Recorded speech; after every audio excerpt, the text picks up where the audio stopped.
joking, but just kidding. But yeah, Jackson thought Theresa May was our first female Prime Minister. We're not even on to that bit yet. Let's not discuss that all good. Oh, boo cheer ratio discussion. You always like that. Oh, who's booing? Who's Jason cheering? said he was getting boos and cheers, not cheers, but jeers. Well, that's confusing. But I thought he was getting cheers. He was at one point, and then he wasn't. But he's put that target on his own back. Lateysha. And then he's like in the diary and going, I don't understand why I'm getting booed. It's like, well, you're getting booed because you took 20 grand and evicted someone you thought could win, a single mother. That's why you're getting booed, mate. If you take 20 grand and you need 20 grand, that's one thing. Yeah. Like, say if Jackson, for example, took 20 grand, I'd understand it. Jason has got money. Driving around in an Aston Martin filled with cash, filled with 20s.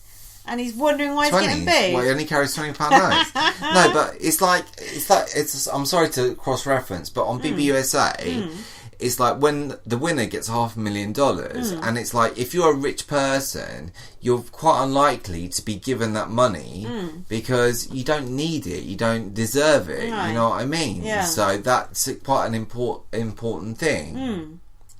Now, I went in the Big Brother house and I ate a banana through tights, washed my hair with... How can you eat a banana through tights? Well, they were. It was gross. It was like a porno. But I don't understand how Evelyn had a good go at it. No, they all did it. Ugh, disgusting. But I don't understand how you can actually... You've just seen it with your own eyes. I've never worn tights, but... Okay. Hold on. No, but tights, can you actually squeeze a banana through tights? I don't know, I ain't tried it. And I'm not about to. Hang on. I've got a banana. Have you got any tights? I have. Should we do it now? Let's go. You can do it. It was kind of gross. And then, what else? Pouring gunk on your head. Yeah, it was all fucking same old. Oh yeah, Andy had a makeover.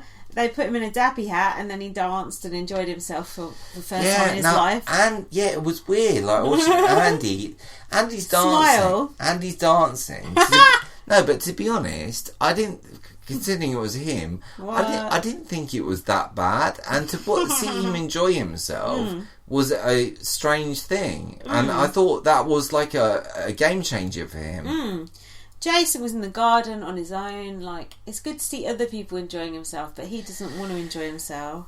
But Jason, what he's done recently, he's had a pity party for one, and he keeps saying, I'm definitely, the public hate me, I'm definitely up for eviction, I don't understand the game, and like this, that and the other. And like, he is like, he's putting the most big target on himself that he possibly can. Sure is. And he doesn't need to, because you know what? He is actually popular with some people on the outside, judging from Twitter. What? Yeah. Hey. No, well, previously anyway.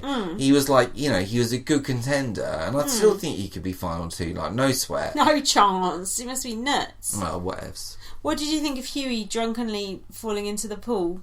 Well, you know what I think about people falling in the pool. I mean, the best falling in the pool ever was the time that old man Jerry on BB10, I believe it was. I could be wrong. Fell in the pool. Yeah. And he was like looking backwards, like having a conversation with Dan Geesley. And literally, he was like strolling. Yeah. Talking to Dan, and he literally just fell in the pool, and it was the funniest bit. I think it's possibly one of the funniest Big Brother moments ever in all history. I don't think you've ever mentioned that on our podcast before. Apart from the other 11 times. Exactly. But the thing is, I think when Hughie did it, it was good. It was good, but it wasn't that good. And then Alex was like, "Who's drunk my lager?" And Hughie's like, "I did," and Alex was like, "That's out of order," and he was like, "Shut up with your $5,000." They just got away with it. I was like, "That's good. That was good deflection." And Alex just laughed. That was good.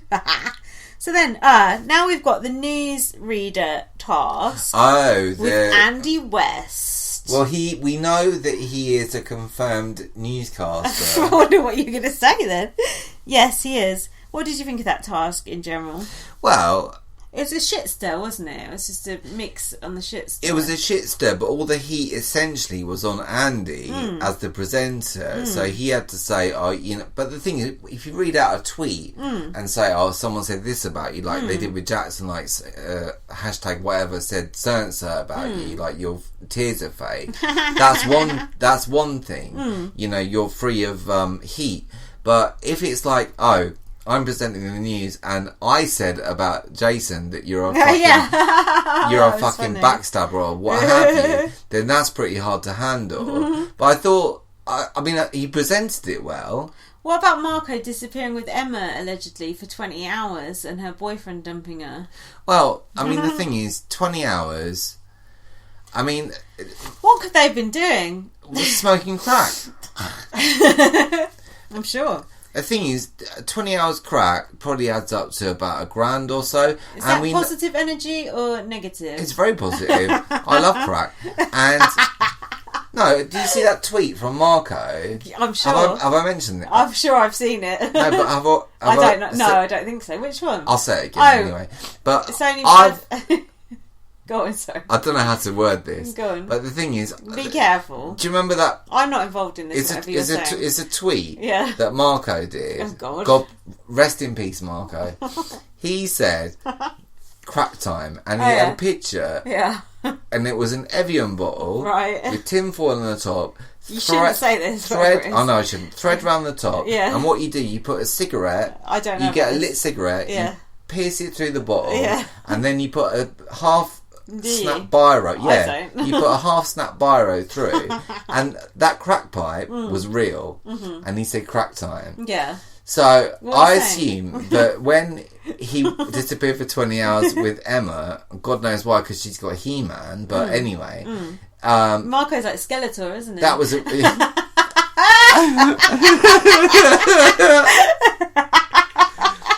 I was saying Marco is a real crack fiend. By the power of Grayskull. I know he's a crack fiend. I seen him on his Snapchat or something. He was like doing it in the microwave or something. Yeah, you cook it in the microwave. And he's like, it's only a problem if you can't afford it or something. But I was thinking this today. Like, you're thinking crack is good fun? No, I was thinking, I've never done crack myself. But if you do drugs, like say you do some like other drugs, like Class B or something, like doing drugs is all well and good, like you might enjoy it at the time. In the morning when you wake up and you're like feeling upset and you realise it's not even your money that you spent on it, it's like your dad's money, and you're like 21 or 5 or whatever he is, and you're just spending your dad's money on drugs. You haven't even earned that money yourself. Don't you think that must be like quite a hollow, sad, empty feeling? For who? Marco? Yeah. No, because crack, I shouldn't say this. Crackcast. Crack, it's like when you take it, it's the best feeling. Oh my god, I don't know about this. I've never It's the best feeling in the entire world. It's like literally... So says Phil Mitchell. Climbing a mountain. Why are you saying this on the podcast? I don't know. It's like climbing a mountain in like 10 seconds. Literally. But ain't it like 5 minutes later you want more and you ain't got it? Yeah, exactly. You can literally do like 1,200 quid in like about 7 hours. You know what I mean? It's one of those drugs that is like that. Don't do drugs. Yeah. So we don't condone drugs on Big Brother Bile, but if you're going to do one, do crack, but make sure you got a few quid in the bank first. Or hang out with Marco P.O. White. Press donate now to our crack fund. Okay. Oh, but I thought the worst part about this whole task was it's all from crack to crack. It's like basically the whole task is like Andy's like the newscaster and he's like doing the news, but like the one big bit of news from the outside world is that Andy's boyfriend has been cheating on him on Grindr. And I thought, although they didn't actually mention it like during the whole task, I thought when Andy comes out and he sees that task and he knows the timing of that whole story, I think he might feel like Big Brother was like taking the piss out of him a little bit. Yeah, but hang on. Go on. We've not unpacked it quite well enough. Right, it's like the Grindr thing is like that's been in the press, and I think there's the screenshots or whatever of whatever he said on Grindr to some guy. But is that? I mean, we don't know if that would be a problem for Andy or not. They could have an open relationship, married or not. So I don't know. But you've seen the actual screenshot. So what do you think? Because I know that nub of the story, but I haven't seen the actual... That's the second time you said nub. Why are you defending Andy's weasel rat-faced boyfriend? He came in and proposed to him. Also, too, you've not seen the screenshots. No. I have. That weasel rat-faced fucking thing was saying, oh, I need to meet you outside of these hours or whatever these hours are, so my flatmates don't know about it. If he's worried about his flatmates finding out about it, then I think we can pretty much say he's worried about Andy finding out about it. Also, remember that time he came into the house? He disappeared at 3 a.m. in the morning. Need I say more? Yeah, the thing about the train, he did leave at 3 in the morning. I know, and the others then didn't. When he was back in the morning, so God knows what happened between those hours. But the thing is, like, I think what you need to bear in mind is that with a gay relationship compared to a straight relationship is that I think it's more prone to have an open situation or like open relationship than whatever. So I don't know. I don't know. I can't judge it because I think that it could be okay with Andy. You don't know, but they didn't drop it in the newscasting thing. So I think that, to be honest, I think that's a load of bollocks. There's plenty of gay people in relationships who I am friends with who do not have open relationships. They just have, I was going to say straight relationships. That doesn't make sense. They just have monogamous relationships. So I think that's like a stereotype. But anyway, let's not. So are you stereotyping or I'm stereotyping? I think we probably both are. Okay. Anyway, I think Andy might be a bit pissed off about that when he comes out the house. Oh, they also might be, but he might not. Well, we'll find out. Snake. But they also had a thing about Brexit, whether we will remain or leave, and they were quite shocked with the results. Now, we all know that we've never had a female Prime Minister in our time. I noticed Jane said anyone would be better than David Cameron as Prime Minister. Who knew she was so political? Didn't someone say pig fucker? No, I did in my blog. Oh, okay. Sorry. But yeah. Jackson was like, we've got a girl as Prime Minister. That's never happened before. A girl. We've got a girl. Is it his missus? Sorry. So then,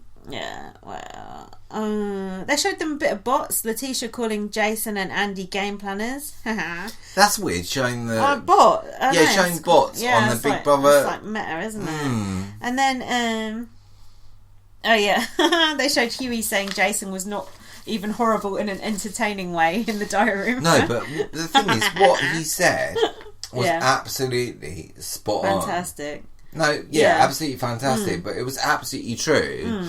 Is that he was pissed off just because Jason like evicted Ryan essentially, or was part of that process. But I don't know. And then Jason's going, if they want to see me explode, they better have 10 security men on the other side of that wall. Okay. So 10. Now Leo Sayer had about 2 or 3. Jason said 10. Yeah. I think the simple solution is just to tase Jason and then to remove him from the house. Then he went to the DR and said, I want to leave in my own way with some dignity. Good luck with that. But do you know what though? You say that, but the thing is, with Jason, of all people, we've seen Jane trying to walk out. That twin walked out and they threw her out for it. Yeah.